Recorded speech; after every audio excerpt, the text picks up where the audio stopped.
Welcome to the Ethnomed Podcast, a community voice in the clinic.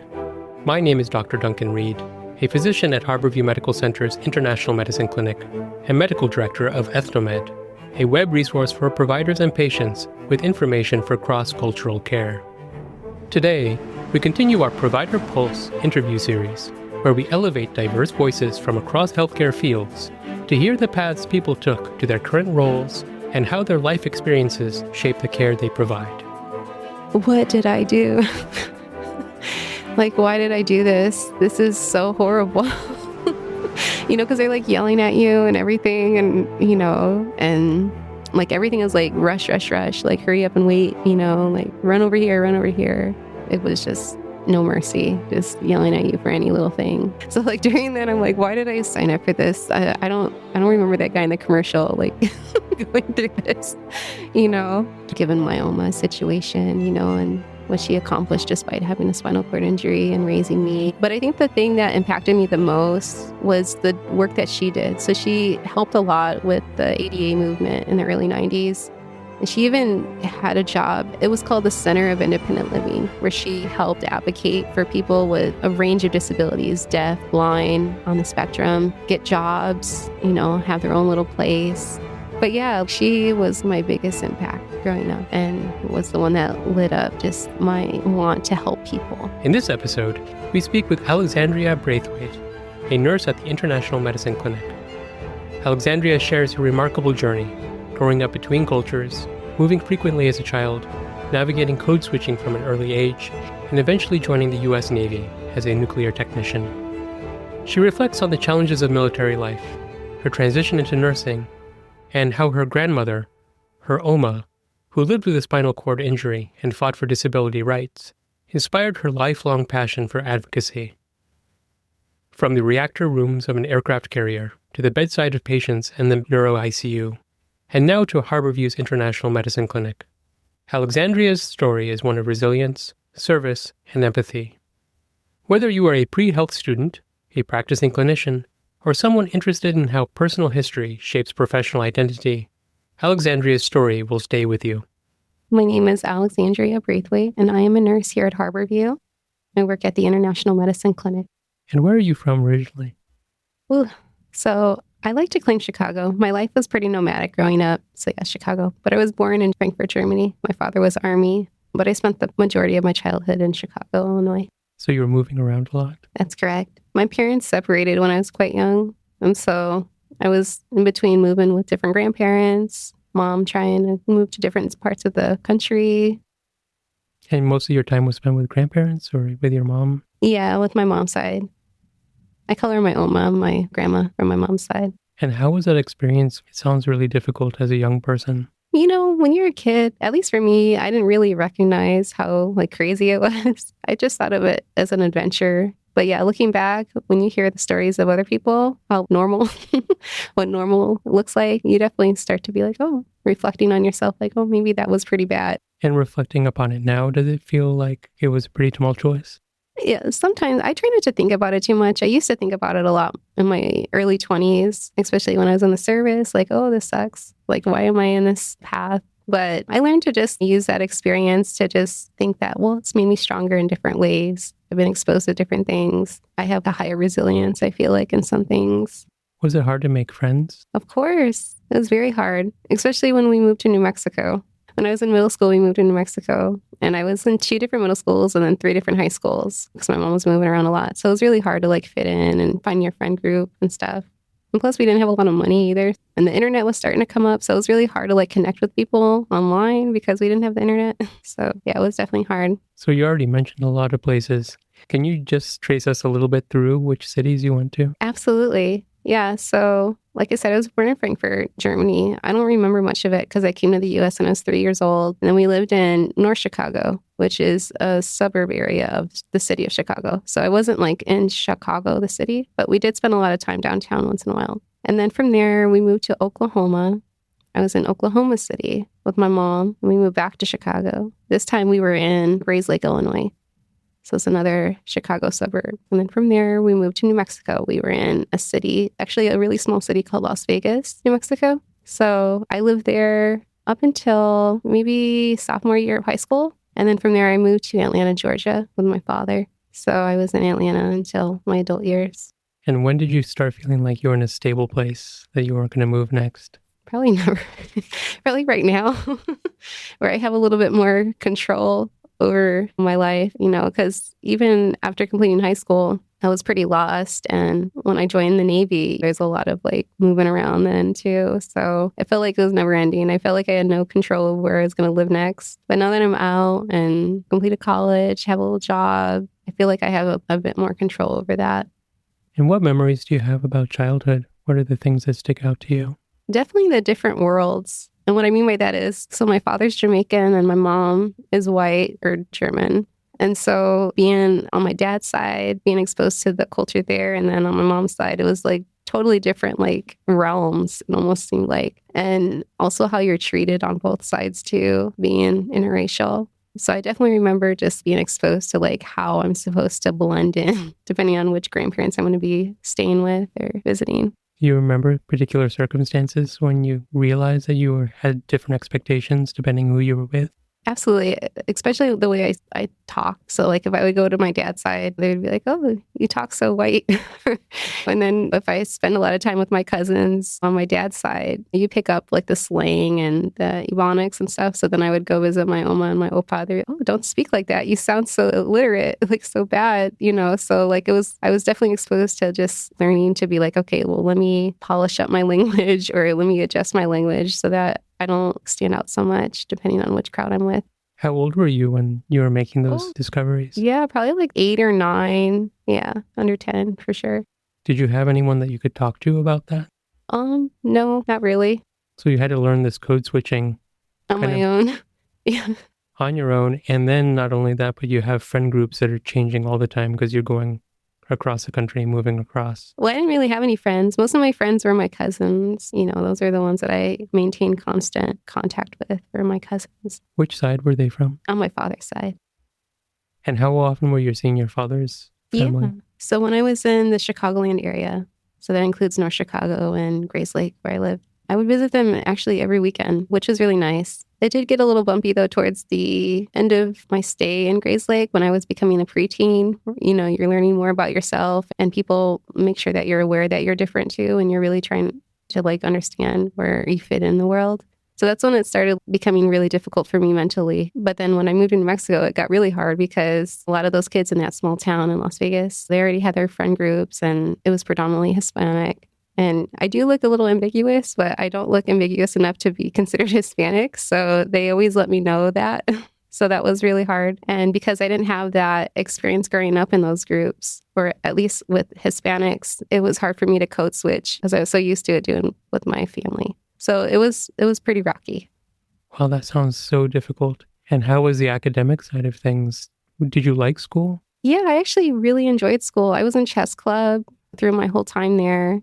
And I did actually make a couple good friends there, but they were also expats too.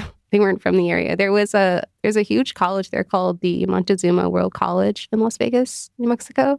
And so there's a lot of professors from all over the world that move there to work. And so they bring their kids, and then their kids are enrolled in the public schools. So there were 2 kids. One was Japanese, and another one was Filipino that I became really good friends with when I was at that school in Las Vegas. So random. So you had this shared experience of being outsiders in this area. Exactly. Yeah. So it was comforting and nice. But unfortunately, they didn't stay there very long. But yeah, those were my 2 good friends there. And then after New Mexico, then you moved to Atlanta? Right. Yeah. So there's kind of a bit of a rift going on with my mom and the guy that she was with at the time. And I think my father finally settled down a little bit, and he felt bad for me. And he was like, well, why don't you just come live with me? And it was nice in the beginning, but I did start to miss my mom and worry about my mom a lot. So during that period, school was not very good for me, though, because I just got to the point where, what's the point? I don't care. I didn't really see a future for myself. So I gained a lot of weight, and I just played video games all the time because there I had internet, and most of my friends were online. So it was pretty bad. What games were you playing? Everything. World of Warcraft. There was a Korean MMO called Maple Story. We played a lot. It's a little 2D scroller. That's where I had most of my friends, actually, on that game.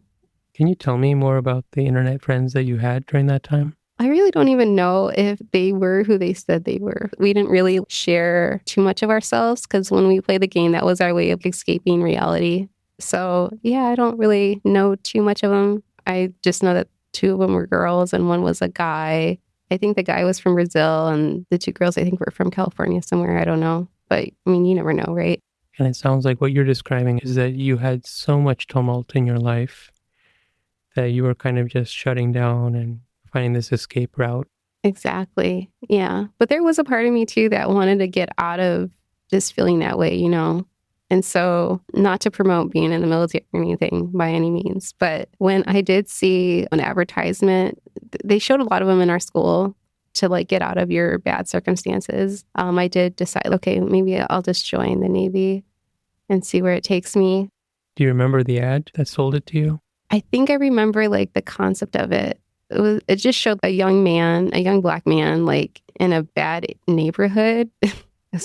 And then it showed him like in a uniform and just being surrounded by like stability and just not a bad environment that he was in. I don't know. It showed him like in his bad neighborhood and his regular clothes. And then it showed him like all clean cut in a uniform. And for some reason that was like, oh man, like maybe it would help me fix myself and my situation and my environment. So this advertisement struck something that you saw in yourself at that time? Yeah.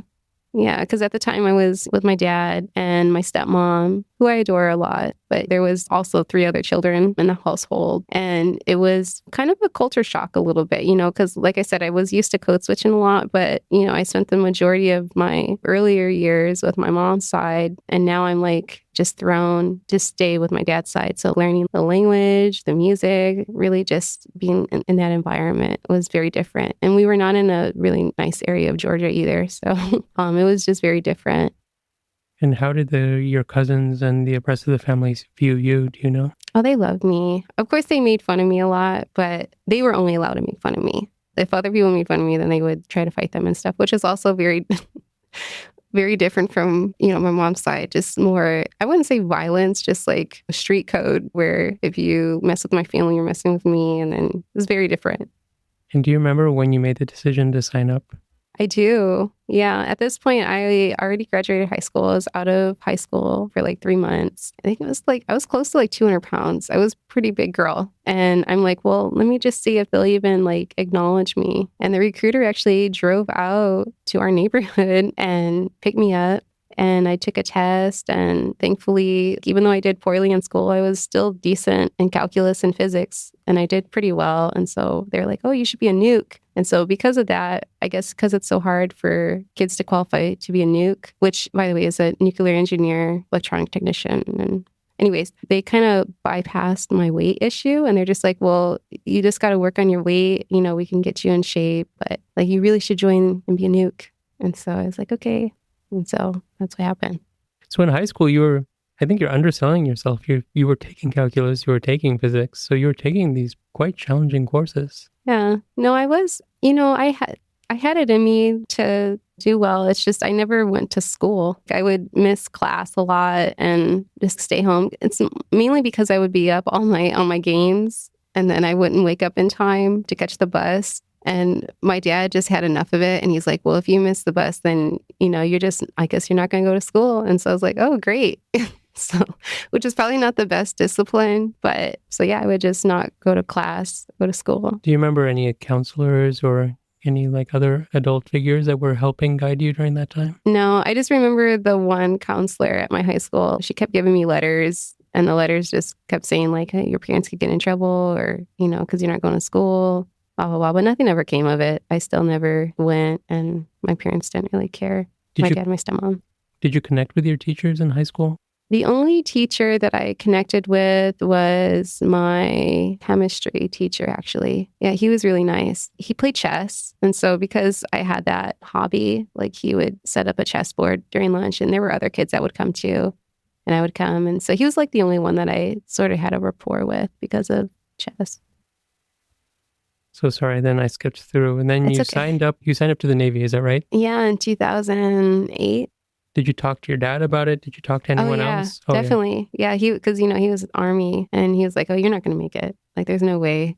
and it made me kind of feel bad. But the fact that he said that, it lit a fire in me where I'm like, I'm gonna prove him wrong, And it sounds like you're surrounded by a lot of people that weren't expecting that much of you. Yeah, my Oma did. Yeah, she was really worried about me being with my father's side and stuff. But yeah, she wanted me to go far, but she just didn't have the resources to help me, And did you feel supported by her? I did emotionally. Yeah. So despite all of these things, you believed in yourself deep down enough to prove your dad wrong. Right. And then this recruiter comes out, drives all the way, Mm-hmm. and then tells you should be a nuke. Yeah. Which seems like a pretty difficult, coveted position to be. So it sounds like That's someone pretty from the tough. outside is really believing in you. Yeah.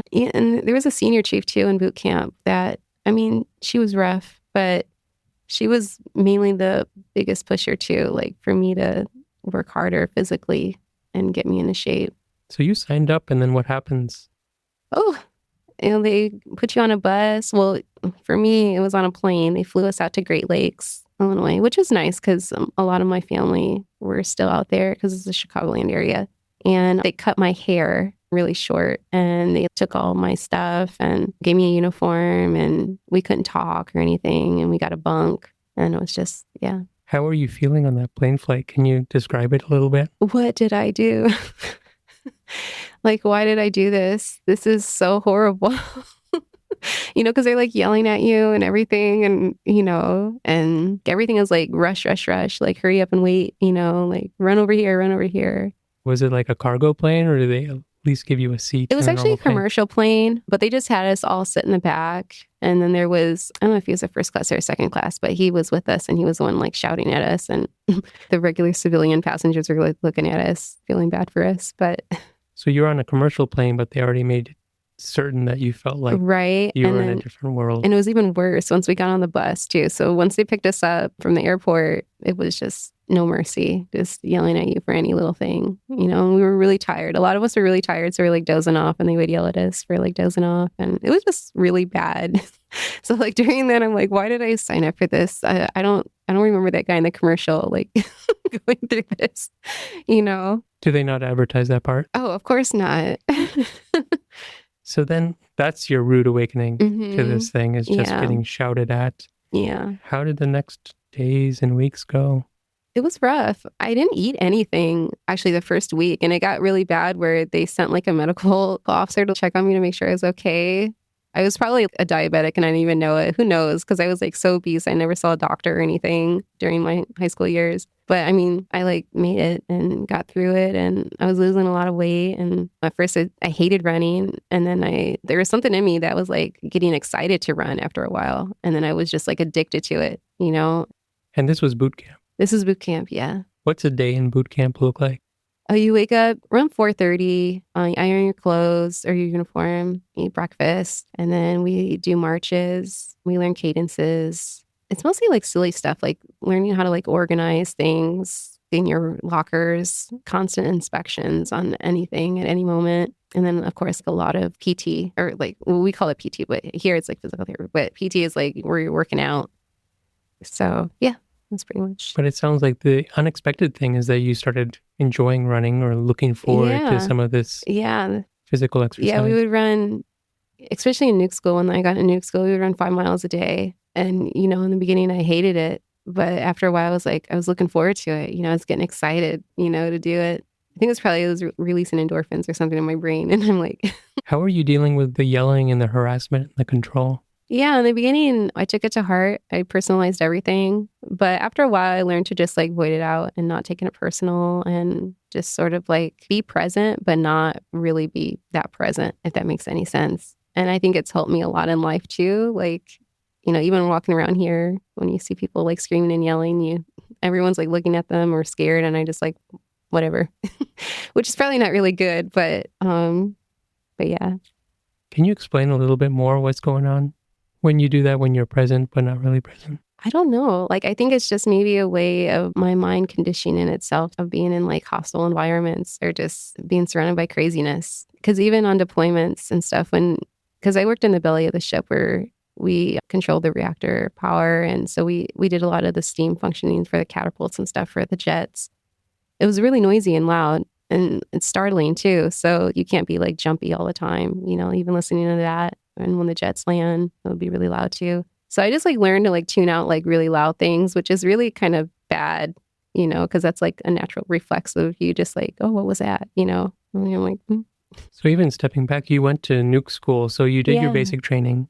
Yeah, I did my basic training in Great Lakes. And then they sent me to Charleston, South Carolina, where there was an old decommissioned fast attack submarine where we did a lot of our training there. It's called Prototype. So there's like a power school and then you go to Prototype. But yeah, that was pretty stressful too, being in that environment as well. Because we did like a lot of training exercises where it was timed and you had people yelling at you too, which also helped me to like learn how to avoid out like the noise so I could stay focused and stuff while doing something under pressure.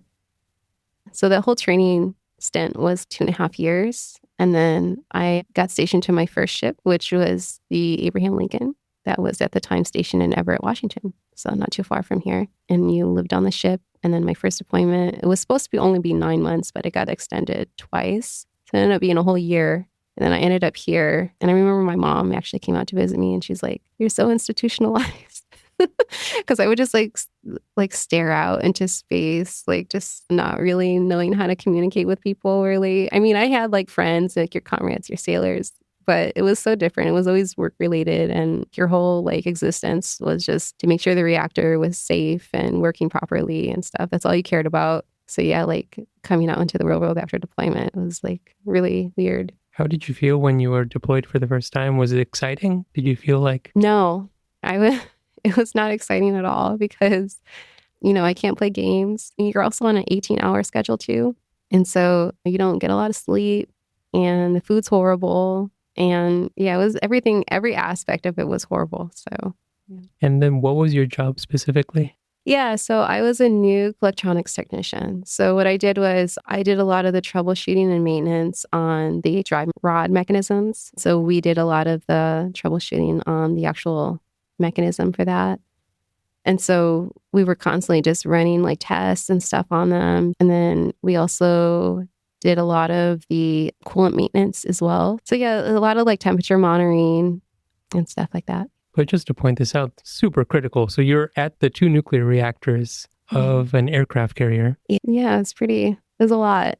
I mean, to me, when I think about it, it sounds unbelievable. And then you were also mentioning that we're all like 19 and 20, by the way. So imagine that, right? So we just lived in that area of the ship. And they let us know too. They're like, if anything happens, like you're supposed to come down here and just make sure that the reactor gets properly shut down, so it's like, you're going to die. Like if the ship goes down, you're going to go down with it. That was the expectation for the nuke division, Wow. And then you gave this taste of talking to was it your mom? Yeah. My mom, because she was really worried about me too. So she came out to see me in Everett after my first deployment and she was really happy and she would say she was so proud of me. But I was like so like zoned out, Yeah, there was actually a period where I didn't talk to any of my family. It was after my second deployment. I was just really on the road of just, I have some money now that I've been saving up. I know I'm going to get this GI Bill when I get out to go to college. I don't really want to affiliate myself at all with my family. I don't want to get dragged down, which is really bad. I think about that now, but I think in some ways it was my way of just putting up barriers or boundaries. But you were already thinking about GI Bill. So you were already having plans. Yeah. What were your plans at that time? I definitely wanted to go to school. So I actually wanted to become a pharmacist, but that didn't work out. Why a pharmacist? Well, my Opa, he worked at Abbott Laboratories. He actually helped design the drug Prozac, I guess, which is kind of weird given that I had a history of depression. So he was pushing me towards that and stuff. And then, my grandma was a spinal cord injury, individual who like raised me. And so I was exposed to healthcare. I would help her a lot too when I was a kid and stuff. So I knew I wanted to do something medical related. I just didn't know what. And I was leaning towards more like the pharmacy route because of my Opa. But yeah, once I went into college, it was like, OChem destroyed me. And I'm like, this isn't going to work. Yeah. Can you describe that transition from military, from monitoring a nuclear reactor to college? How did that happen or how did that feel? It was really It was really embarrassing in some ways because I'm like taking a lot of classes because at that time I was like 25 and like most of the kids in like chemistry classes and stuff were like 18. I felt like embarrassed a little bit, like sort of like a flunky or something. But a lot of people didn't even know that I was like much older. So I was able to blend in a little bit, but I was still pretty antisocial. But I still managed to find my groups. I worked really hard not to get too much into gaming because I didn't want to repeat my high school years. So I had a little bit more sense of discipline to not do that, but it was a lot better in college. And what school was this? So I actually started at Wazoo, actually, Washington State University for a year. And then they had advertised their nursing program in Spokane, but I didn't want to be in Spokane. I was looking more towards the East Coast. And I did have a military friend that was still on the East Coast. And she's like, well, why don't you come live out in the Virginia area? There's a lot of schools out here. So I did. And I transferred to George Washington University in DC. I finished the rest of my 3 years in DC at George Washington. And what did you study? Nursing. So it sounded like you were thinking healthcare, you were thinking pharmacy, Yeah. you took organic chemistry. And at Wazoo. Which is a big stumbling block for, I think, most humankind. Yeah. That's been in undergraduate. And it was just difficult. It was really tough. And I feel like I also had a lot of pressure too, because I'm like, I have to work too, because I had to get an apartment and stuff. I couldn't live with my parents or anything. And I knew my parents couldn't help me at all. So like, I got to finish this up as soon as I can. And if I'm doing really bad in OChem, like I want every semester to count.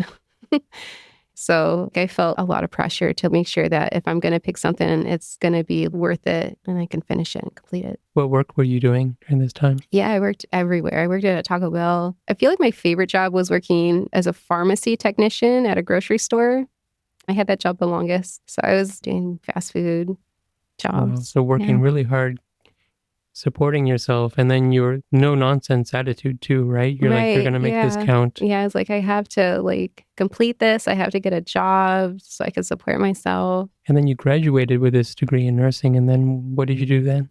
Yeah, so once I graduated, I did actually really well. In fact, a lot of my clinicals were in an ICU setting.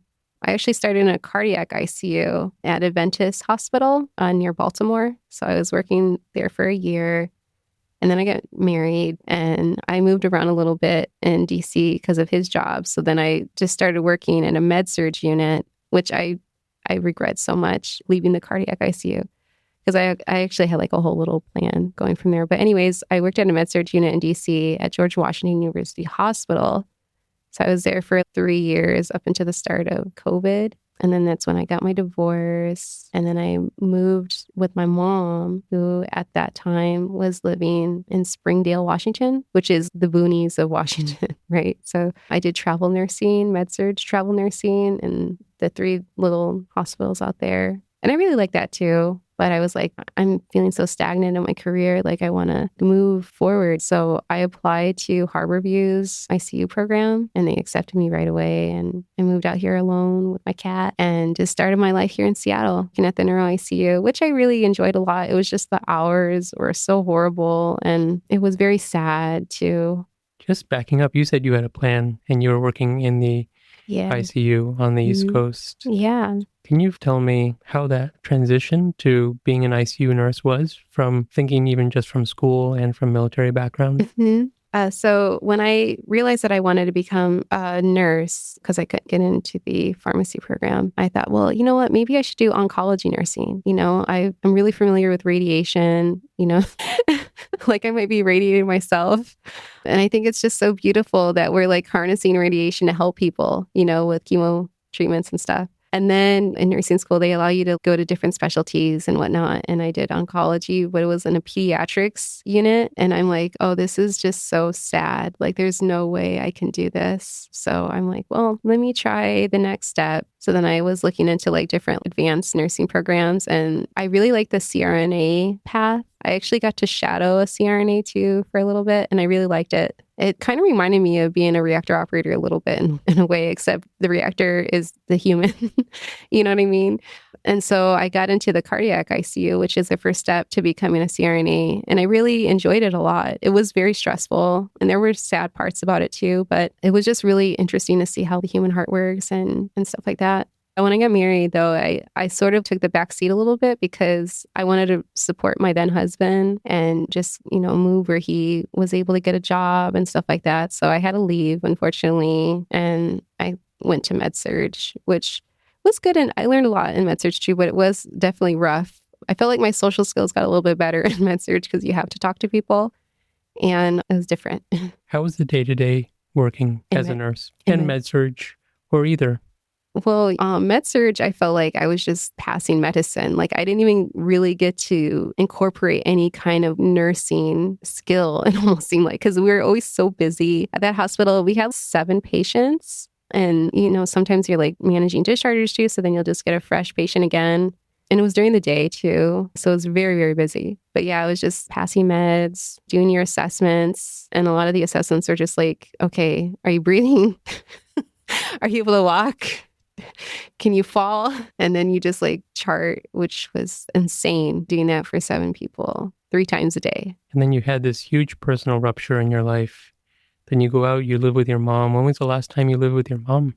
Yeah, I think I was like 14, you know? So it's going back to, yeah, kind of going back in time. Is that the way it felt when you moved back in with your mom, or how did things feel? Yeah, you could definitely tell she matured a lot more because she was definitely a little bit more wild.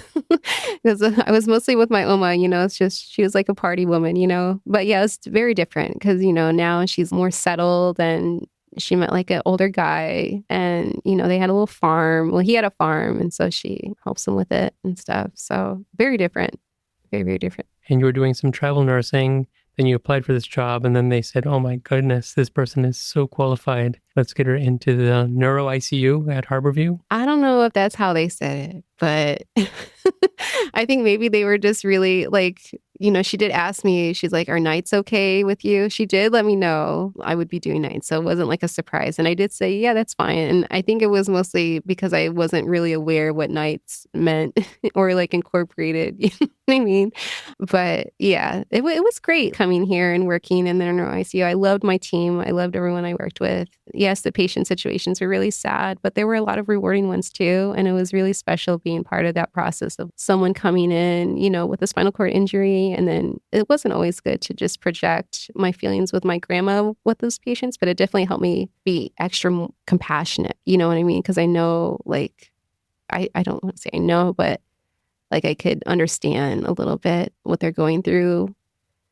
Given my Oma situation, and what she accomplished despite having a spinal cord injury and raising me and having, a little business and stuff. So that was really beautiful to be part of that in that environment, but it was still very sad and stressful and the nights were killing me. So your Oma had a spinal cord injury? Yeah, she was a T6 spinal cord injury. She actually got in a pretty bad car accident in the 70s. And she told me that the doctors didn't even think she would live in the 90s because she kept getting, UTIs, urinary tract infections and stuff. But she, proved them wrong. She lived until like 2019. And her disability, how did you view that growing up with her? Yeah. Well, I actually thought of it as, I didn't really think of it as a disability as a kid, Honestly, my child mind was like, oh, this is fun. I could wheel around in her chair and at the time she had a manual chair. So I got really good, like wheeling around in it and being silly. I helped her a lot with her needs. If she needed something, grab it for her and stuff like that.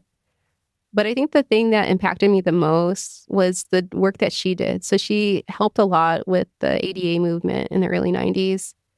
And she even had a job. It was called the Center of Independent Living, where she helped advocate for people with a range of disabilities, deaf, blind, on the spectrum, get jobs, have their own little place. She was very opposed to nursing homes. I actually marched with her in Springfield, Illinois, against nursing homes when I was a kid.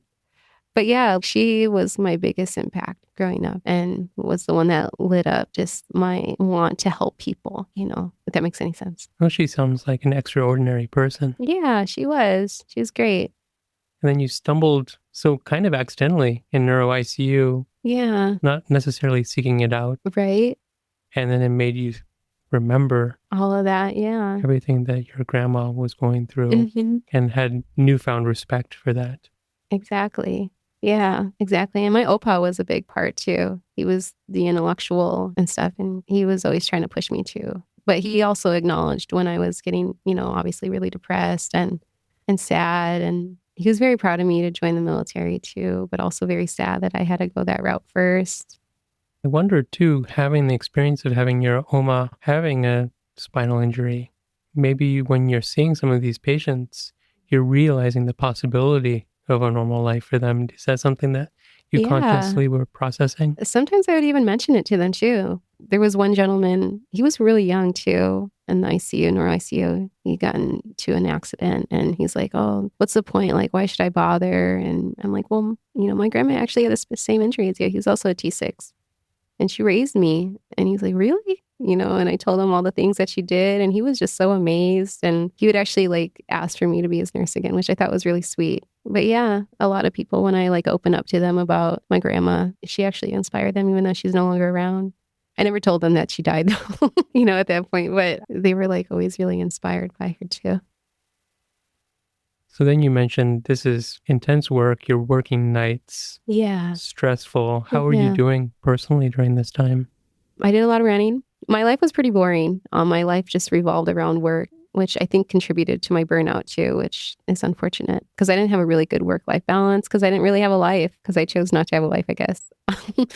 I just lived in my little apartment with my cat and I would come home, work out, sleep, get ready for my next shift, work, come home, the same thing, cycle, manager, oh, can you work? Oh yeah, sure. Sometimes I would even sleep at the hospital, which is really bad. But yeah, that was my life. And then, my partner, James, we reconnected and stuff and he moved out and he sort of like was like, oh, this is horrible. Like you can't live your life like this, And so I'm like, okay, well, maybe I should try to find like a daytime nursing job. And that's how I stumbled on the international medicine opening. And James was someone that you knew from before? Yeah, he was actually one of my only friends that I had in Atlanta. When you were in high school? In high school, yeah. My senior year. He's from Taiwan too. So he was also not originally from the US. So maybe we sort of strangely bonded being like from the outside. And because Atlanta, the high school that we went to was predominantly African American and he was sort of a loner and we kind of bonded over being loners and playing games together. So it took someone else to come and tell you like, what you're doing is a lot and maybe not helping. He was like, you got to get out of that job. Like where are you trying to go? And I remember you won an award, didn't you? Mm-hmm. Yeah, I got Employee of the Month. I also got like sort of like a stroke assessment watch person. I don't know. It was like I had really good documentation on like strokes, like the new strokes that were coming in. And then with his help, you decided you're going to switch. And then how did you end up in the International Medicine Clinic? So, I got to find like a daytime nursing job. Let me try to find something. And I saw that Harborview had an opening for international medicine. I was like, oh, that's so interesting. I wonder what this entails. Like, what is this clinic about? And it was actually Erica that reached out to me and, asked, why I'm interested in it. And I'm like, well, it just sounds so interesting. Like I really enjoy being around different groups of people. And, I would really like to learn about outpatient nursing care because that's also new to me. And thankfully, all the interviews went well and the vibe test checked out and I got hired. And how has it been in the International Medicine Clinic? It's been beautiful, actually. It's really opened up a sense of self that I didn't think I had in the way of caring for people, allowing myself to put myself in other people's shoes, just seeing their situations and just being like, man, that's really bad. Like, let me try my best to find a resource for you or help you out what I can do. So very different working environment from even med-surg and particularly ICU. Mm-hmm. Yeah, definitely. And in some ways it was sort of similar to like ICU where I'm like speaking for people, right? Because, a lot of our patients in our clinic, they don't speak English and you have the interpreter and stuff, but you're mainly the driving force for advocating like, okay, well, they didn't mention this, but I'm pretty sure that they probably mean this too, or need this or want this. And it's more psychosocial too, in international medicine where you're wearing many different hats, where you're calling people's apartment managers sometimes and like asking them, are you sure like this notice is correct? Or did you get their medical history? Or, just random things that we're always doing. So I feel like there's some similarity in like advocating for people that can't voice what they need. That's what I felt like being in the ICU too a little bit, but just not as stressful. How would you say your own background and your own mixed complicated identity Yeah. helped you interact with international patient population? Yeah, definitely. I can see that they're also trying to navigate like that code switching that I like talked about earlier, where, you're going to different worlds. To them, it's probably the same thing, right? So they're coming from, wherever country they're from, and then they come here to the States. They probably have to like code switch up a little bit in terms of like their language, if they're trying to learn English or, speak English, or their wants and needs and stuff. I could definitely understand where they're coming from a little bit, in that way. What do you think is next for you? I really want to be a nurse practitioner. I just don't know in what field yet. I was looking maybe towards mental health, but I feel like maybe that wouldn't be the best for me. What advice do you have for young people who are pre-health now? Maybe they're going through some adversity in their life at home. Maybe they aren't the best student. What would you tell them? Never give up. Never give up. Just always, even though it looks rocky, just take it one day at a time and never give up. Just remember why you chose that route and just use that as your anchor to not let yourself drift away. Are you happy now? I am. I feel like I'm pretty content. Thank you for allowing me to tell my story. I'm really thankful that I can be heard. Oh, thank you so much for sharing that story. I think it's remarkable. I think your complex identity and this code switching allows you to be such an incredible presence in our clinic, because I think you have an intuitive understanding of the complexity of being between two cultures. So I think that's what makes you such a remarkable addition to the clinic, and I think such an incredible inspiration to so many of us. Thank you so much. Thank you so much for your time. I appreciate it. Thank you for joining us for our conversation with Alexandria Braithwaite, nurse at Harborview's International Medicine Clinic. Her story reminds us how the paths into healthcare are rarely straight lines. Sometimes they begin with unexpected turns, with hardship, or even with the recruiter's visit that changes the course of a life. Alexandria's resilience, shaped by her OMA's advocacy and her own experience of moving between cultures, has become a source of strength and empathy for the patients she now serves. At the International Medicine Clinic, she brings not only clinical skill, but also the lived wisdom of someone who knows what it means to navigate multiple worlds. Her story is a powerful reminder that identity and personal history are not obstacles to overcome in healthcare. They are resources that can deepen our compassion and advocacy for others. Here is a preview from next week's episode featuring Daniela Runyambo, originally from the Democratic Republic of Congo, and now co-executive director of programs and community impact at Refugee Community Partnership. This interview is part of a two-part episode. And I remember sitting in the classroom, and one of the teachers was also a football coach, and he was recruiting at the time a student from another school to come to Portland High. And I remember sitting in that class while he was recruiting. And then he told to that young man, he was like, "Yeah, come to Portland High, it's a good school. Although these refugees have ruined it for us." And I was there.